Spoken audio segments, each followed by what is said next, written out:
c'est une souffrance intenable. Ça mène à ce qu'ils soient accusés des choses que le monde a l'impression qu'elles sont responsables, mais en fait, c'est leur corps mort pour elles qui a fait, mais pas elles en âme et conscience. Nous aspirons à ce que cette assistance holistique soit reconnue comme un droit humain à la réhabilitation pour toutes les survivants des violences sexuelles en temps de guerre, mais comme en période de paix. Puisqu'on l'a dit tout à l'heure, ce que nous vivons en période de conflit, c'est une exacerbation de ce que nous vivons dans notre société en paix. J'ai appris aujourd'hui qu'une femme est violée ou subit une tentative de viol toutes les 6 minutes en France. La réaction d'un Français normal sera on exagère.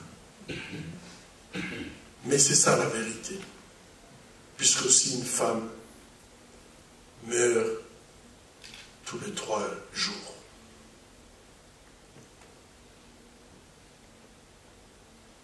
Et je crois que cette situation nous interpelle et fait que nous devons nous poser des questions par rapport à cette humanité qui souffre, cette humanité qui nous concerne tous. La reconnaissance effective de ces droits à la réhabilitation a vocation à constituer un formidable levier, non seulement pour restaurer la dignité des femmes, mais aussi pour favoriser la réalisation de nombreux objectifs de développement durable.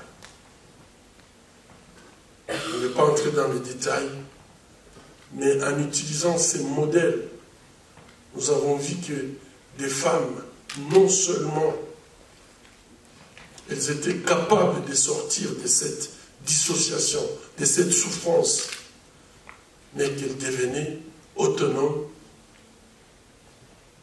qu'elles connaissaient leurs droits, qu'elles savaient se battre pour leurs droits, mais pas seulement pour leurs droits, mais les droits de leurs enfants et les droits de leur communauté.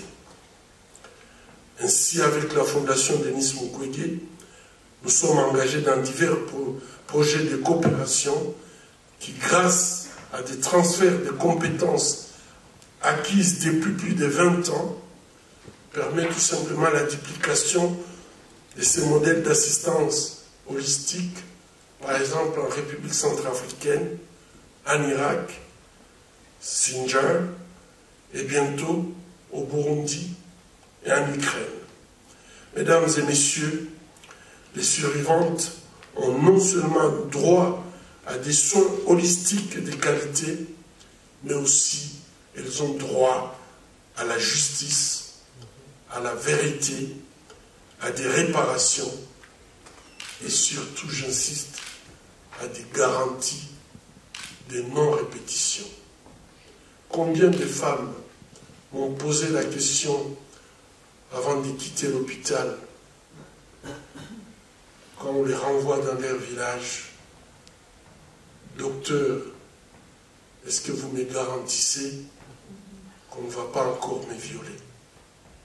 Et donc, même si nous les soignons et que nous ne pouvons pas garantir la non-répétition, ces femmes vivent dans la peur. Et dans la peur, on ne peut pas s'émanciper. Ce n'est qu'avec cette vision holistique de la justice que chaque société pourra avancer durablement sur le chemin de la paix, qui est la grande aspiration de toutes les survivantes des violences sexuelles à travers le monde. Face à l'échec des solutions politiques et sécuritaires, la justice est en effet la pièce manquante du puzzle en République démocratique du Congo pour briser les cercles vicieux de la violence et de l'impunité. Et il est urgent d'établir les liens entre la prévention des conflits, la justice transitionnelle, la consolidation de l'état des droits et l'instauration de la paix. Tel est le sens de nos efforts de plaidoyer pour la mise en œuvre des recommandations du rapport mapping publié il y a déjà 12 ans par le Haut Commissariat des Nations Unies pour les droits de l'homme et pour l'adoption d'une stratégie nationale holistique de justice transitionnelle incluant l'établissement d'un tribunal pénal international pour la République démocratique du Congo. À ceci, nous pensons qu'il faut absolument associer des chambres spécialisées mixtes. Cette stratégie devra combiner des mécanismes judiciaires et non judiciaires qui sont complémentaires. Il arrive qu'on nous propose tout simplement des mesures extrajudiciaires. Je pense que tant que les femmes victimes n'ont pas la justice, ce n'est pas pour se venger, mais ces femmes ont besoin que celui qui a l'autorité de les dire puisse leur dire « Madame, ce n'était pas de votre faute ». Et j'ai vu des femmes qui, en prenant ces petits papiers du juge où il y a le jugement, même si elles ne savent pas écrire, elles essaient de montrer à tout le monde « On a dit que ce n'était pas de ma faute, c'est le bourreau ». C'est très important. Nous y croyons.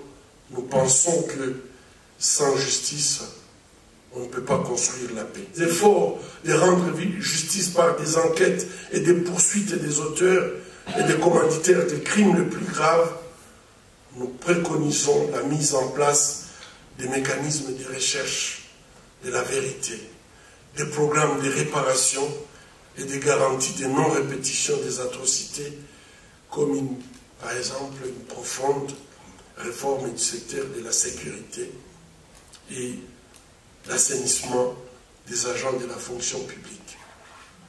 J'étais en Kosovo et une femme m'a dit, chaque matin, quand je me réveille pour aller chercher mon pain, le plus difficile, c'est passer en face de la boulangerie de mon bourreau. Et je crois qu'on n'y pense pas assez. La femme qui voit constamment son bourreau en liberté, et parfois le bourreau qui a une fonction, une position dans l'administration, dans l'armée ou dans la police, c'est une torture supplémentaire. Il s'agira aussi de tenir compte de la forte implication, quand nous parlons de la République démocratique du Congo, des pays tiers dans les conflits armés internationaux internationalisés qui se poursuivent jusqu'à ces jours, avec l'agression de l'armée rwandaise au Nord Kivu par les truchements du groupe rebelle M23. Enfin, il sera nécessaire d'intégrer une forte dimension genre, vu le recours massif, méthodique et systématique à la violence sexuelle utilisée par tous les belligérants comme une arme de guerre et une stratégie de terreur. Et ici nous insistons, parce que nous pensons que jusque-là, la parole a toujours été donnée dans les cours, la Cour pénale internationale, aux bourreaux et pas aux femmes. Aujourd'hui, on parle avec les femmes et nous disent pourquoi quelqu'un va parler pour moi, je vais moi-même qu'on me donne la parole. Je crois que, vu l'usage du viol dans le temps des conflits, il devient un impératif de pouvoir donner aussi la parole aux femmes dans ces juridictions pénales. En effet, une société sans mémoire d'un passé douloureux est une société qui risque de revivre les affres de la violence. Et le processus mémoriel joue donc un rôle de premier plan pour assurer la transition entre la culture de violence vers une culture de paix. Le travail de mémoire vient donc en complément de chaque mécanisme de la justice transitionnelle, que ce soit le droit à la justice, à la vérité, à des réparations et à des garanties de non-répétition, et constitue un prérequis indispensable à la mise en œuvre des 4 autres piliers précités en mettant en avant les droits culturels. L'État qui a failli à sa responsabilité de protéger sa population est donc dans l'obligation de jouer un rôle actif dans le processus de mémoire avec le soutien et la collaboration de la société civile. Il s'agira donc d'entreprendre des initiatives variées et pluridisciplinaires pour entendre les voix des victimes, susciter un débat au sein de la société sur les causes, les responsabilités et les conséquences des crimes du passé, appuyer les politiques de mémoire et articuler de manière culturellement significative les récits de communautés martyrs dans le cadre des efforts de recherche de la vérité, de la réparation et de réconciliation et surtout de non-répétition. Nous pensons ici notamment à la divulgation des archives de l'État, au soutien à la vulgarisation des rapports comme le rapport Mapping. Et ici, en parlant de ces rapports, peut-être beaucoup ne les connaissent pas, c'est un rapport des Nations Unies, mais où nous connaissons ce qui s'est passé, c'est très bien décrit, les crimes connus, mais jusqu'aujourd'hui, les noms des criminels sont cachés. Et donc, en quelque sorte, c'est comme si les criminels sont protégés par un rapport des Nations Unies. Et le fait que les criminels sont protégés, ils continuent leur sale besogne. Nous pensons également qu'il faut absolument que les enfants puissent apprendre par des bandes dessinées